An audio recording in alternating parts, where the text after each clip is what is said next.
Good morning, YouTube. This is Trevor here at McNeil's Garage. Today we're inside the 66 Belair and we are changing the turn signal harness out.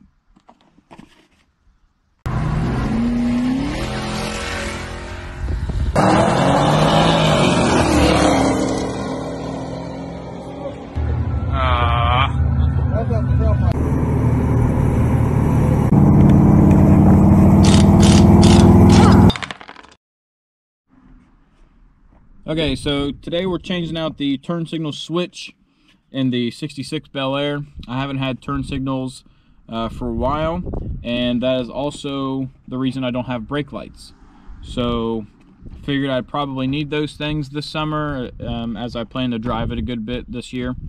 So today I'm just going to take you with me and change this thing out. So just to show you what it looks like here. This is what it is right here.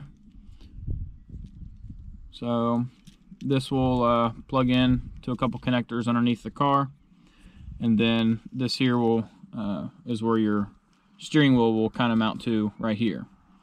So yeah, I'll take you along and we'll see if we can get this working today.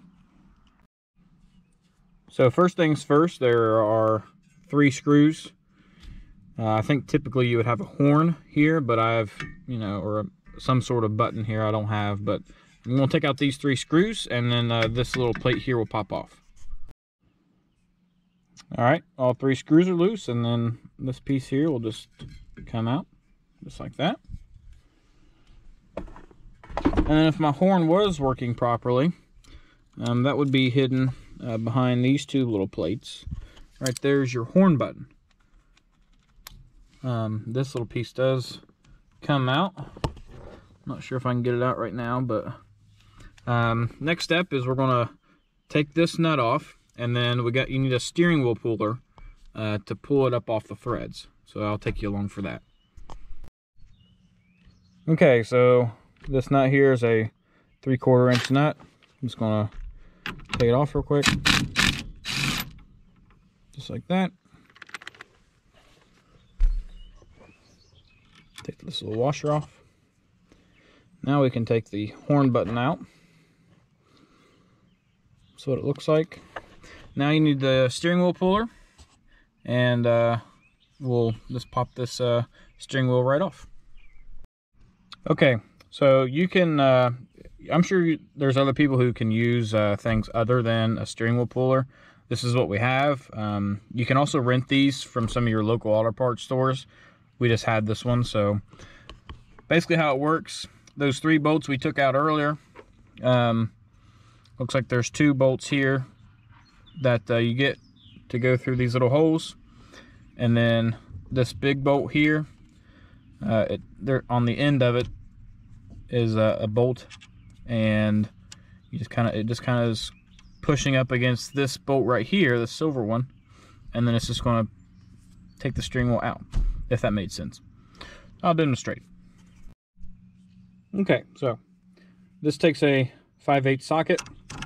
We'll just go in there like that, and I'll get the impact.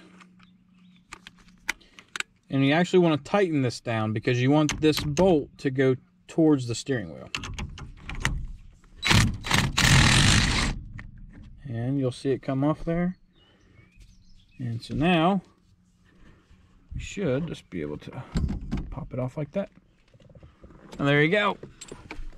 So here's our turn signal mechanism. It usually would have all these wires. I took all the wires out a few weeks ago when I was diagnosing it. So that's why those aren't there. But you can see there's supposed to be a spring to like really click this down. I'll see if I can demonstrate it here on this new one. So this is the new one here. You can hear it. And this one here also has some electrical, I don't know, conductors down in there. This one here does not anymore. Whenever I took this one out, they all fell apart. So I'm assuming that was my problem in the first place. So now there are 3 screws There's one back in there. We just need to take these 3 screws out, and then this whole piece will come out.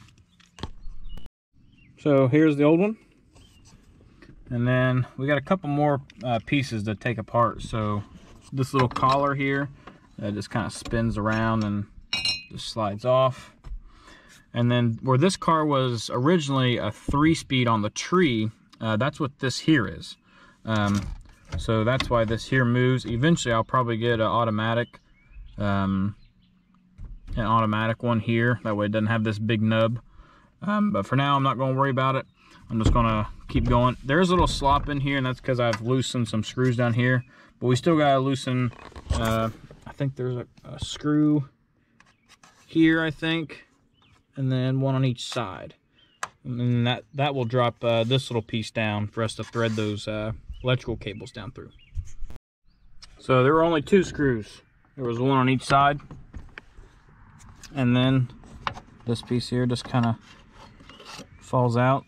This piece will go up in there like that later, but that's kind of how that there works. So the next thing we got to do is we got to put our new piece on and then put the wires down through here, run it along this side here, and they plug up back there somewhere. This is the thing that's causing the steering shaft to be a little loose, so I gotta tighten that up. But I think the wires will go through that there. So I had to go ahead and put this collar back on because this piece here will sit inside of this collar. So I'm gonna try and do this with one hand. I'm gonna take these, put them through here.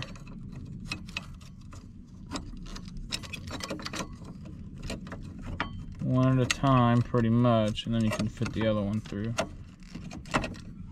Actually, why don't I just take the collar back out and just put them through this way?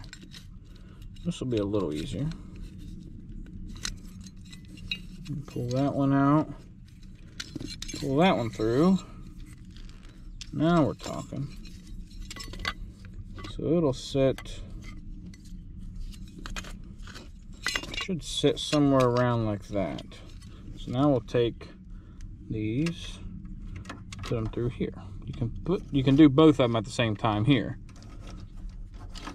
Let's fish them through there, and then put this back on. Remember, this collar pretty much just slips on, and then slips on there, and then you got to turn it to the right to kind of lock it in place. And then this nut, or this screw hole here, is where your turn signal goes. So make sure it's on the left side there. I'm just gonna slide that back in place. And those screw holes line up. Not sure if you can see that back there, but we'll have to screw those down here in a few minutes. So now we're gonna take this and plug it up to the connector underneath the dash and tighten up a couple things. We'll probably test it first before we really tighten it up, but yeah, we'll keep going. Okay, this definitely took the longest. I was able to, this is the harness part here, I was able to unhook it from whatever it was attached to up top, but I got both of them plugged in. So everything's plugged in here. I'm gonna screw this down and screw my turn signal piece in, and then I'm gonna see if it works. Okay, so here she is. Connection's plugged up. Went ahead and installed this, screwed those 3 screws down, and then put my turn signal lever on it. And as you can tell, sounds and feels a lot better. So I'm gonna go turn the lights on.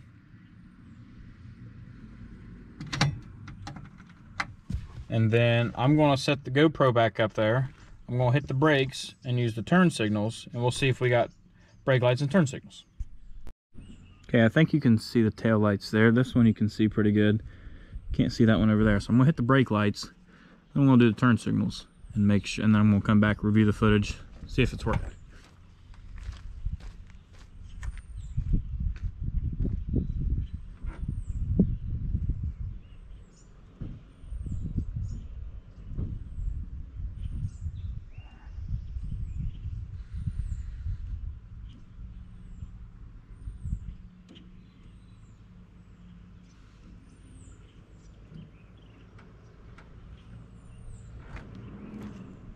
see what we got.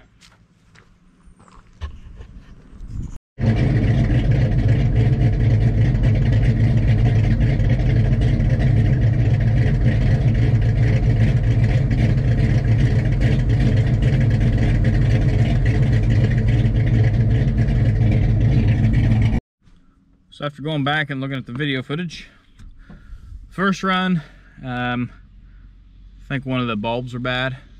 So I changed out one of the bulbs and everything's working now. Brake lights are working. Both turn signals in the rear and the front are working. So now I'm just gonna bolt everything up and should be good to go.